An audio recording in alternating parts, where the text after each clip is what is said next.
When most gardeners see insects in their garden, they ask one question: how do I get rid of them?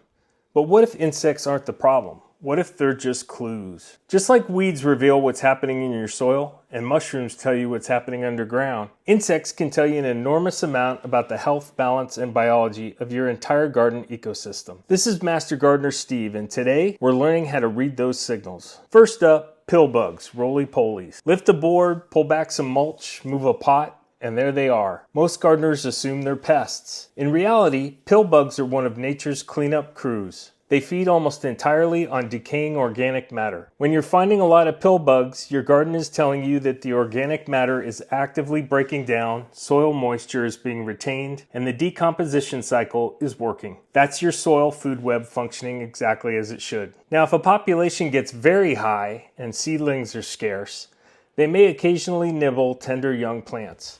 But in most gardens, most of the time, pill bugs are a good sign. Earwigs have a terrible reputation. Those pinchers make them look far more dangerous than they really are. Here's what earwigs are actually telling you. They thrive in damp environments, thick mulch, and dense ground cover. Finding large numbers of earwigs usually means your garden is holding moisture well. That's exactly what you want. The nuance. The same conditions earwigs love can also encourage slugs, snails, and fungal issues. So earwigs are saying things are staying really moist down here. And whether that's a good news or a flag depends on what else you're seeing. Ants are fascinating because they're often telling you two stories at once.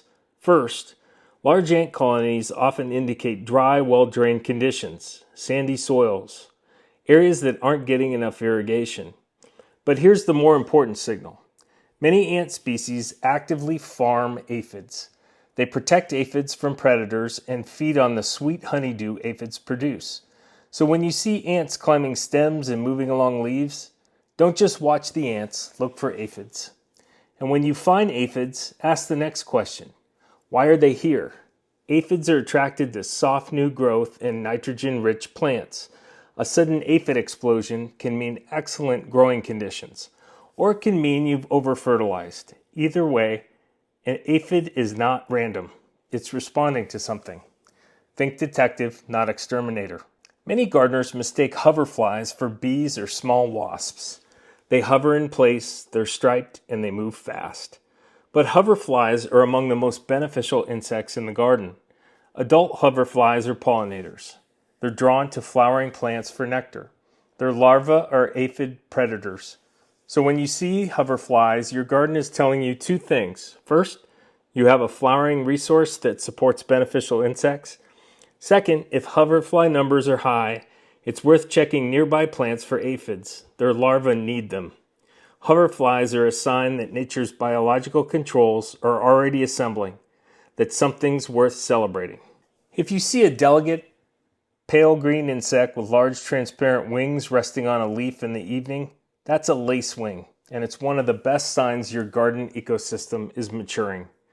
Adult lacewings are pollinators. Their larvae, sometimes called aphid lions, are voracious predators of aphids, thrips, whitefly, and small caterpillars.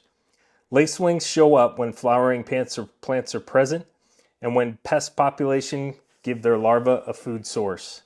Finding them means your garden has enough diversity and habitat to support a second tier of beneficial insects. That's a healthy ecosystem signal. Ground beetles work the night shift, which is why most gardeners don't see them. But they're out there patrolling the soil surface and hunting slugs, caterpillars, insect eggs, and other pests. Finding ground beetles is a strong indicator that your garden has mulch cover, undisturbed soil, reduced pesticide use, and enough habitat diversity to support advanced predatory insects. In other words, your garden is becoming self-regulating. The conditions that support ground beetles are the same conditions that reduce pest pressure over time. They're not just an indicator, they're part of the solution. Springtails are tiny, and most people never realize they're there, but they may be one of the best indicators of truly healthy soil. Here's how to spot them. Disturb moist soil or compost and watch for tiny specks that jump. That's the spring-loaded appendage that gives them their name.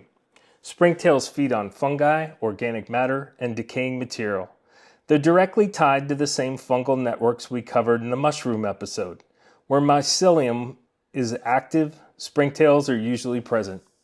When you find springtails, your garden is telling you that underground biology is functioning at a deep level. They're living proof that the soil food web is intact. Here's the shift that changes everything. The next time you see an insect in your garden, try asking a different question. Instead of how do I kill it, ask what is it telling me? Because the insects aren't random, they're responding to conditions: moisture, organic matter, plant health, soil biology, and ecosystem balance. Every insect you find is a data point. Weeds told us about the soil, mushrooms told us what's happening underground, birds what's happening in the air around your plants, and insects are showing us how the entire ecosystem is functioning above and below the surface. This is the 4th volume in our What is Your Garden Telling You series. If you missed the weed, mushroom, and birds, links are in the description. They'll change how you see your garden completely. The garden is always communicating. Subscribe to Celtic Farm and we'll keep helping you learn how to listen.